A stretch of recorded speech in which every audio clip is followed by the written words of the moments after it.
So I'm so excited about my guest today on the Hidden Genius podcast. When she was 5 years old, she was left to die. Her mother locked her and her two younger brothers in a small shack that was their home in Guatemala with no food and a little bit of water. Imagine that. But she survived that. And despite the unimaginably horrific life in survival conditions, really in childhood, and then being abandoned by her mother, being homeless at one point in her life, being abused and beaten, and trying to survive in her teenage years, this lady reached the highest leadership enlisted position in the US Air Force and also became a special agent under the Department of Homeland Security.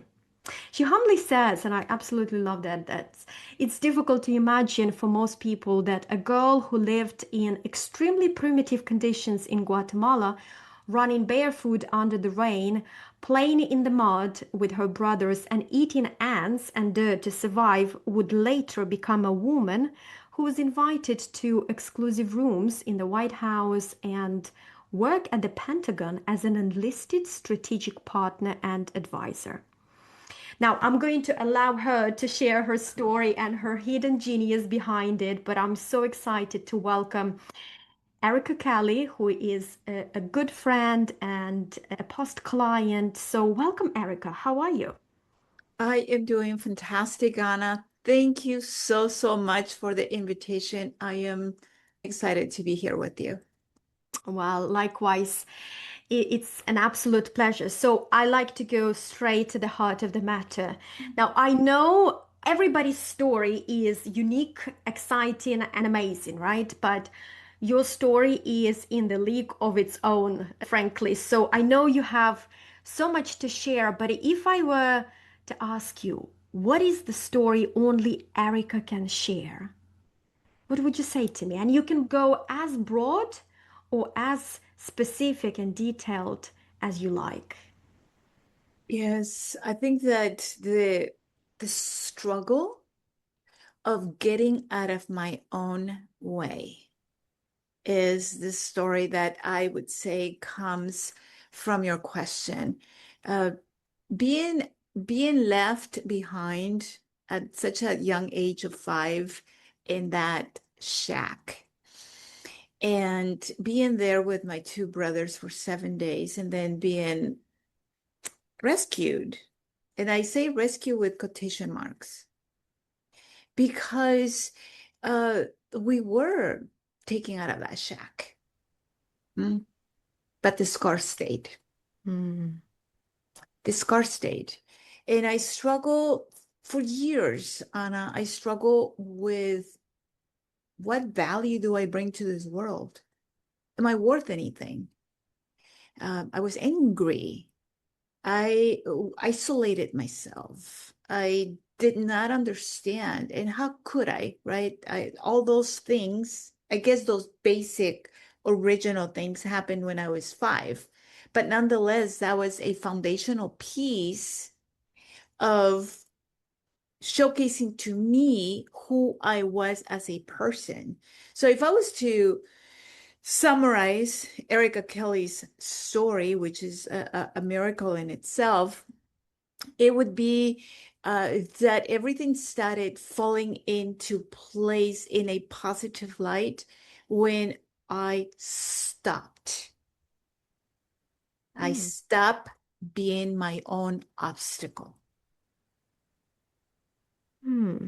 I That's stopped it. amazing, Erica, because you referred to you as being your obstacle, but you had every excuse, every reason to be angry at life, and yet you have this self-awareness to recognize that actually you were higher than that, and you didn't lose that humanity and kindness of your heart.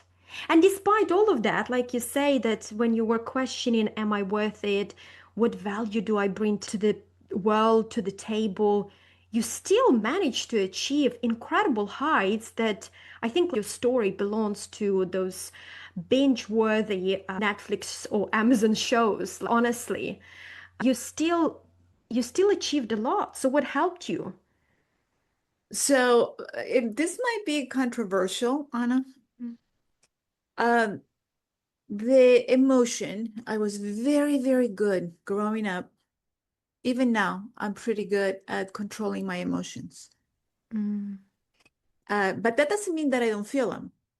It just means that I can control them a little better than before.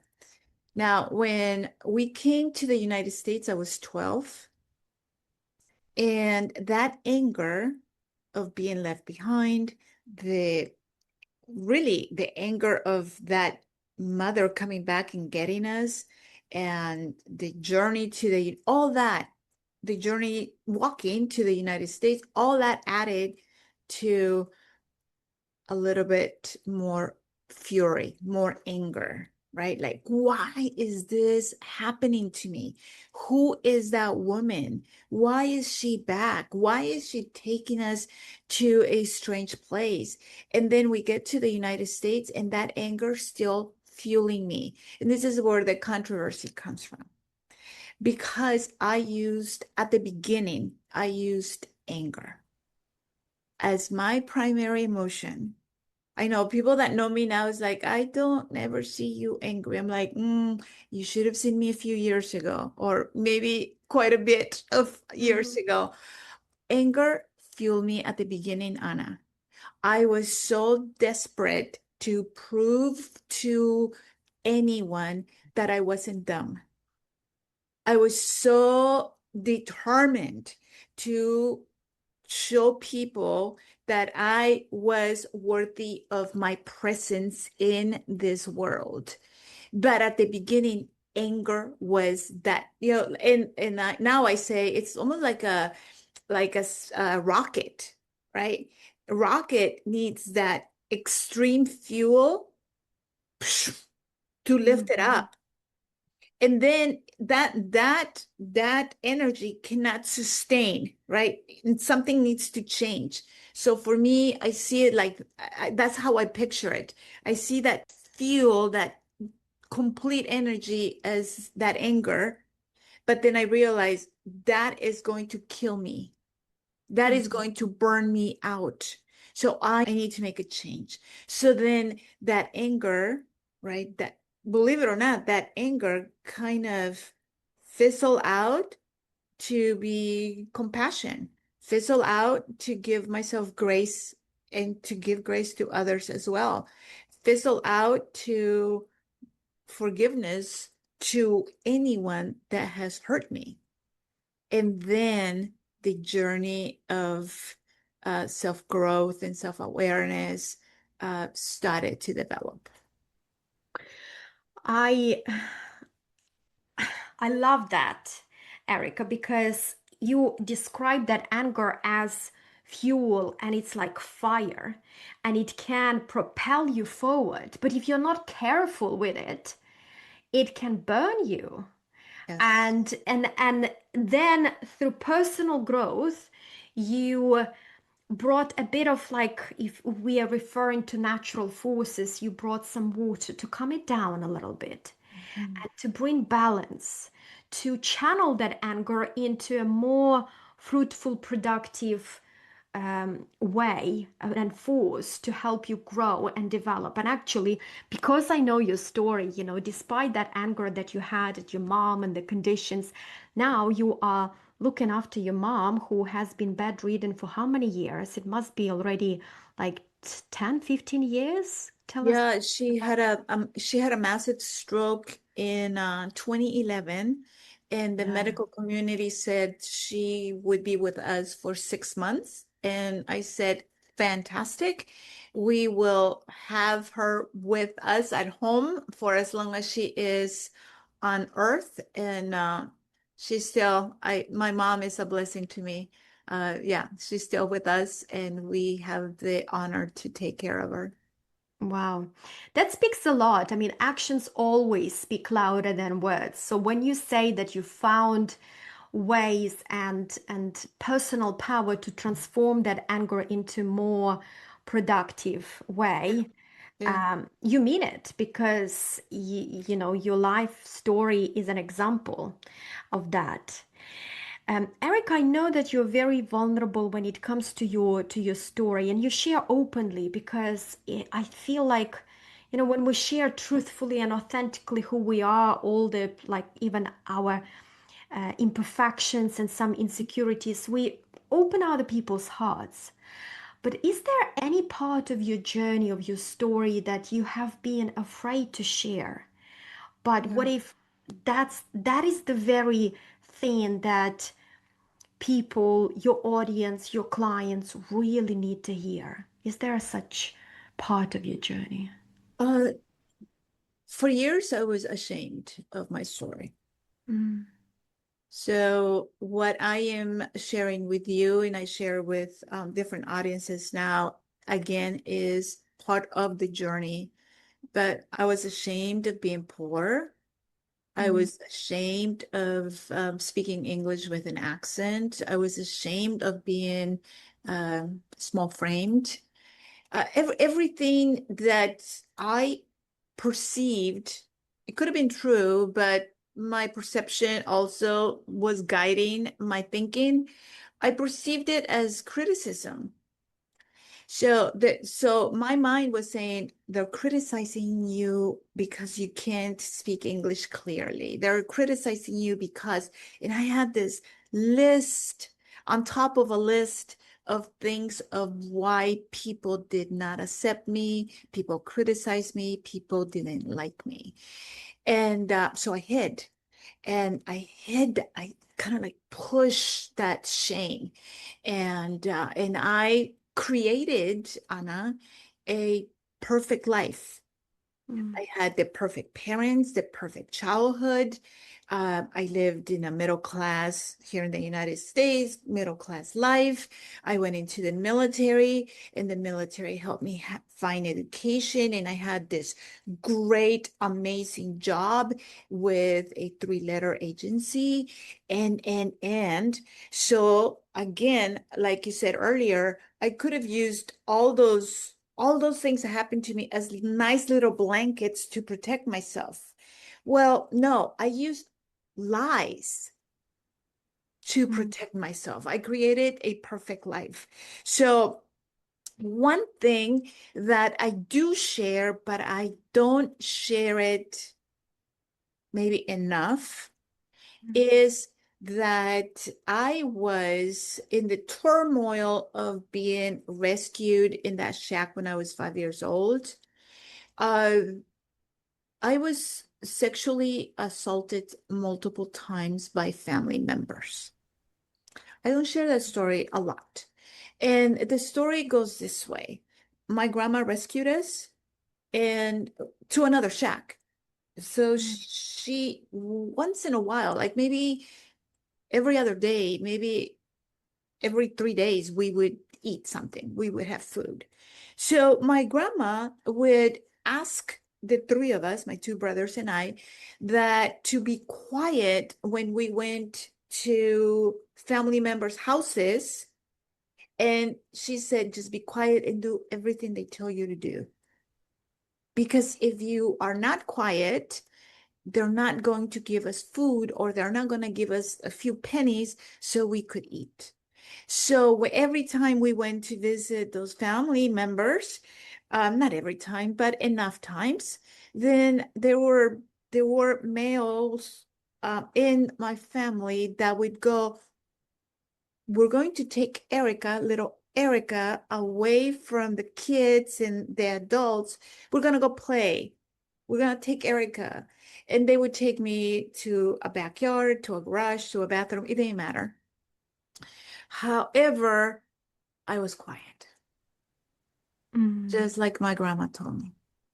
And I still remember walking because we didn't have transportation, walking from those family members' houses to our little shack. And I remember kind of like leaning over and trying to see what my grandma had. And if she had a little bag with a little bit of food, then the way that I justified what just happened was I did good. wow. I did good because I helped my grandma. I'm still helping my brothers. I mean, if you remember in that shack, one of the driving forces was I need to protect my brothers. I need to take care of my brothers. Exactly. Yeah. So when all this abuse started taking place, I justified it as I'm helping my family. Like that's the price I need to pay for Yeah. us to have food. So that's a story that I do share it. I do share it. Otherwise, sharing it here Mm. with you I would be a mess, right? Mm. But I do share it, but not enough. Not it. Mm.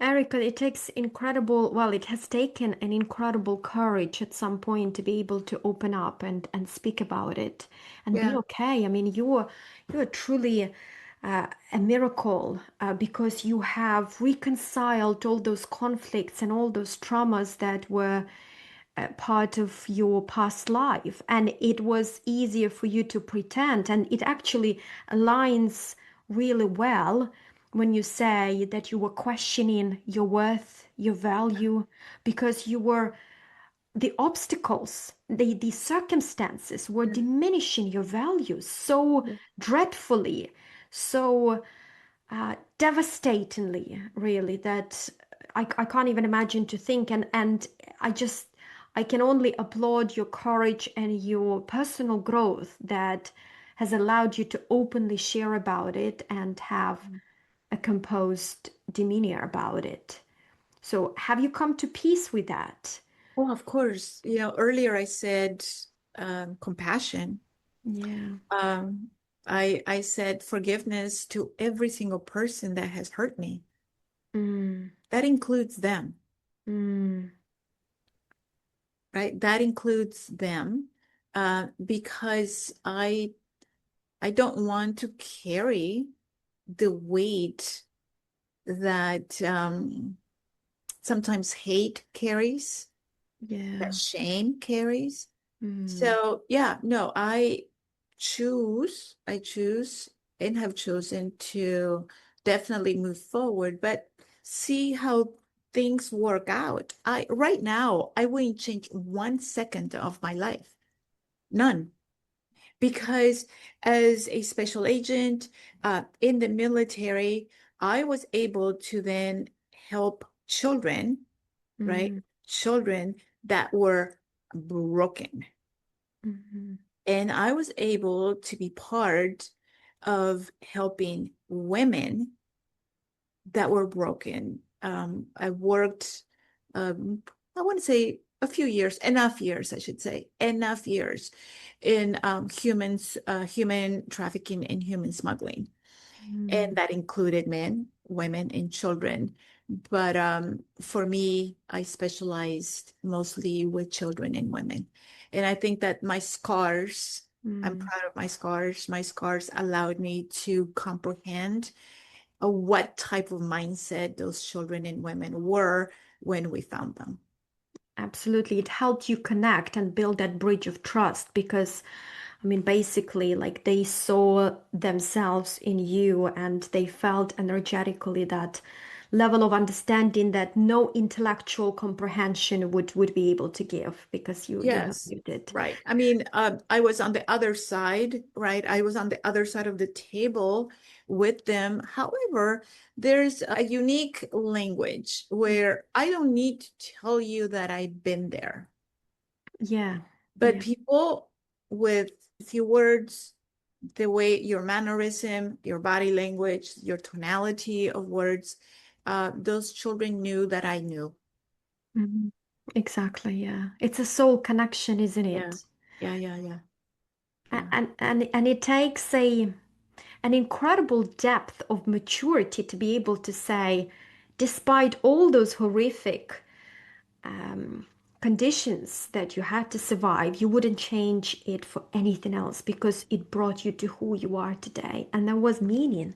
So Yeah, it is linked to your purpose yes. somehow. I mean, it was revealed to you through very dark conditions, but you you have come to realize who you are. And if you want, if you were to pinpoint one specific moment that nearly broke you, that divided your life into before and after?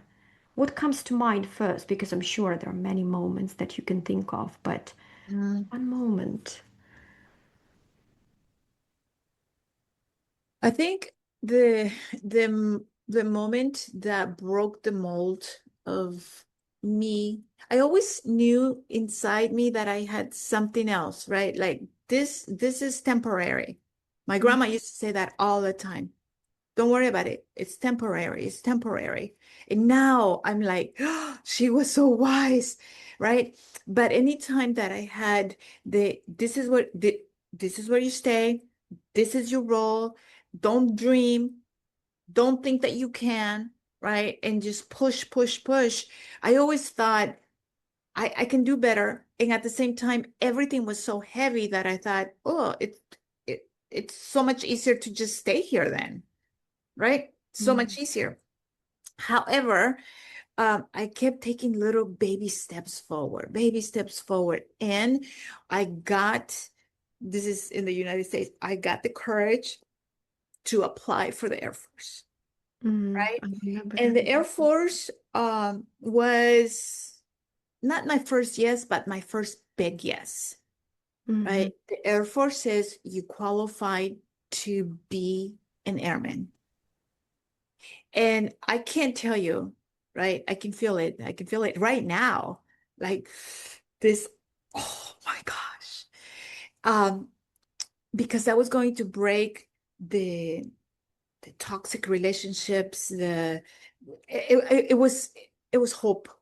And it was hope, not in the future hope. I could touch it, right? The Air Force said yes. And and then and then fear, obviously, fear kind of takes over me and says, therefore said yes because you reflected someone that they want, but someone that you are not.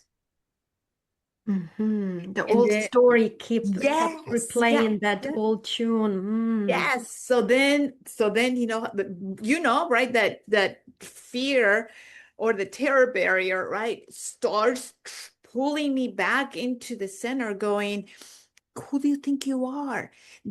You just got that yes because of this and that. But if they really knew all these things about you, they would never accept you. So then, do you see now a little bit of how then I started hiding? Yeah. I started hiding and saying, oh, yeah, two parents, nice house, nice childhood, good grades, and all that stuff, in order for them not to see or even think of how messy I was. Because Mm. when I went into the Air Force, I literally was broken in 1,000 pieces. Mm. And the Air Force is the one that helped me. The Air Force was the glue that helped me put all those pieces back together. Mm. Yeah, pretty awesome. I love that story. I could listen to that story all the time. And I remember the last time we talked about the Air Force transition for you, and you were escaping the abusive relationship from your husband, who was diminishing you, abusing you physically and emotionally, calling you names. And not only you had your own nasty voices to deal with, you also had external input confirming those voices. So if there Yeah. are two voices saying exactly the same thing, it means it's true, right? Except it Yes. wasn't. Yeah, no, Anna, I mean, I'm telling you right now, it's like how it sounds, it sounds crazy with a K crazy, right? Yeah. Abandoned as a child, Yeah. uh, almost died of starvation, walked to the United States, faced all kinds of crazy things here in the United States, Yeah. ended up marrying someone that truly was a predator, Yeah. right? And and then he's like, and in between, my mom was not the best mom, so she kicks me out, right? At 16. So there I am, homeless at the age Mm. of 16 in Las Vegas. And and on and on and on and on and on. And you're thinking, how I know. in the When is world? this going to stop? Is there How, some kind of yes, how in the silver lining? world? Uh, but see how the Air Force was my first big yes. Mm, I had many yeses. I had many angels mm, before the Air Force. I had amazing teachers that said, "We see something in you." And mm, I would say, I would accept it and say thank you. And then the voice inside me goes, "Psh, they don't know you," and it would push it away. I had um I had my own thoughts. I had the words of my grandmother that kept repeating, saying, "This is temporary. You're bigger than this. You're bigger than this." But the Air Force was my first mm, big yes. And I served in the Air Force for 32 years, where I was able to be really good at my career as a medic, as an mhm, airback mhm, medic, and then as a manager, and then as a leader, and then as a command chief. So it wasn't that I did the same thing, but it was also an evolution of transformation that then takes me to a very scary spot, which is the Air Force is going to end. That career is going mm, to end. Now what? Because the Air Force, remember, gave me a family, gave me safety, yeah. gave me structure, and gave me a place that I could call home. But the Mm. machine keeps going when you're getting ready to leave, when you're getting ready to either separate or retired.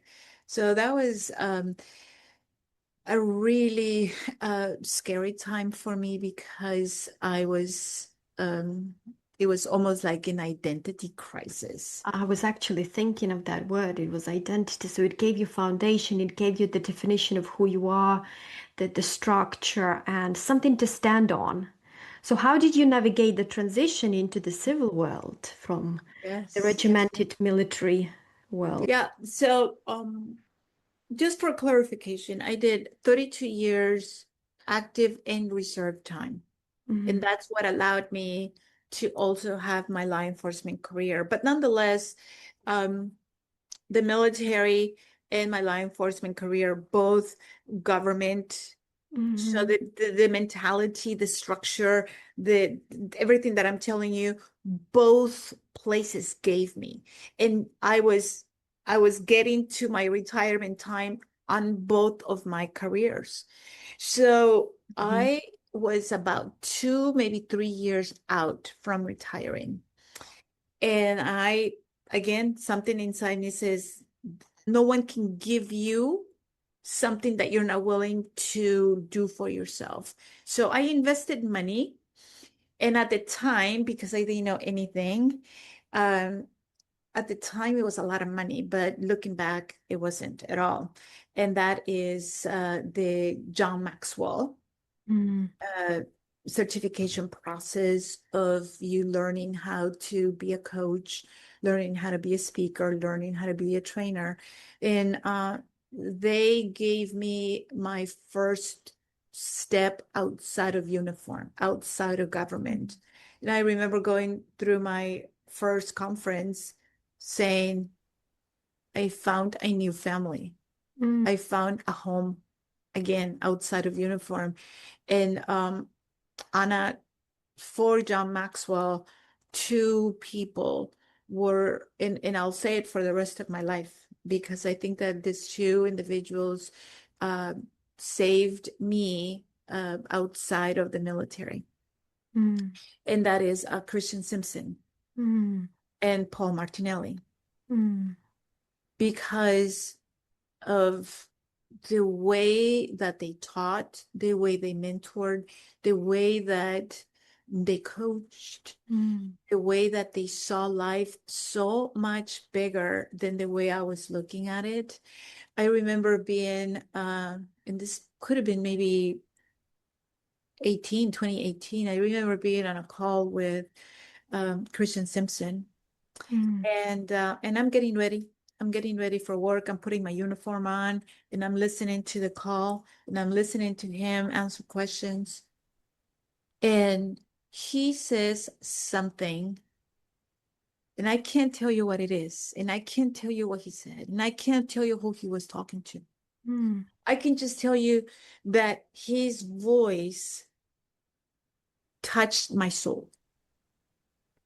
mm. His words woke something up inside me. That's So yeah, that was my transition out of government. And that was yes, through John Maxwell at the beginning, but also with Christian Simpson and also with Paul Martinelli. wow, that's amazing.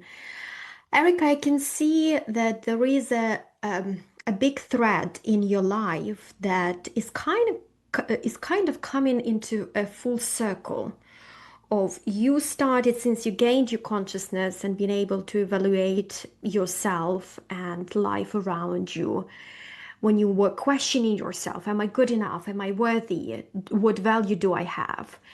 And then throughout your career, your incredible accomplishments, your transition into the civil world, and you finding a new tribe and listening to voices of your mentors and coaches that awaken something within you, were you able to actually answer with clarity and confidence that question that you kept asking yourself? Am I worthy and what value do I bring? Yeah, it's an amazing feeling, right? And I don't think that that specific answer has a finish line Mm, because every day is a new discovery. What this is what I have discovered in am I worthy? Yes, right? Do I have value? Absolutely.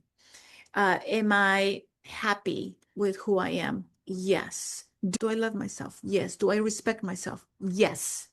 Right. mm, Now, what is my purpose? Why do I breathe?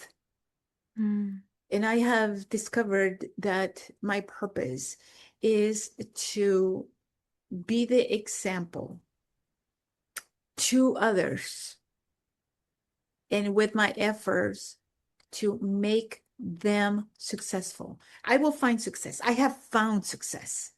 Whatever definition you have of success, I have touched it, right? I have touched it. But I am discovering more and more that my purpose is to make others successful, Yeah. which is an interesting concept. It's not me getting to the top first. Is me with what I know, with what I experience. I'm not teaching from theory, right? No. I'm teaching from theory and from life, right? So Mm, it's a powerful combination. But my purpose, and I feel joy every time I say it, Anna. mm, My purpose is to make others successful. And maybe that's why I love coaching so much, right? I'm making people that sometimes have a lot of money, a lot of things, find success in finding value within themselves, not because of the money that they have, right? And I yeah. have individuals that are stuck. They know who they are, they love themselves, and they just need to tweak this or that. And then they find that financial freedom that they need to move forward. So, my purpose is very simple. I make others successful, Mm. and that feeds my soul. I can see that it's so authentic and genuinely flowing from your life. You know, your mess became Mm. your message now, Erica, became your purpose. And I love how you put it. So your genius really is helping people recognize, embrace, and benefit from their value, which is an integral part of who they are. And you say it as success, like helping them become successful.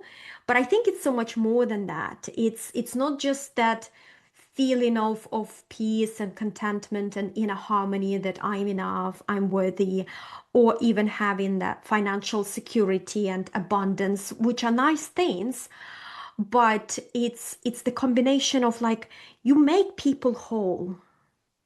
And Mhm. when a person feels whole, when they're connected with their value, that is an inherent part of themselves, they are able to fill the gap, whatever was missing, whether it was internally, some inner voices that say nasty things, or whether there was something stuck outside, which Yeah. usually has its place and cause within. Like we are never stuck outside, we're always stuck in here.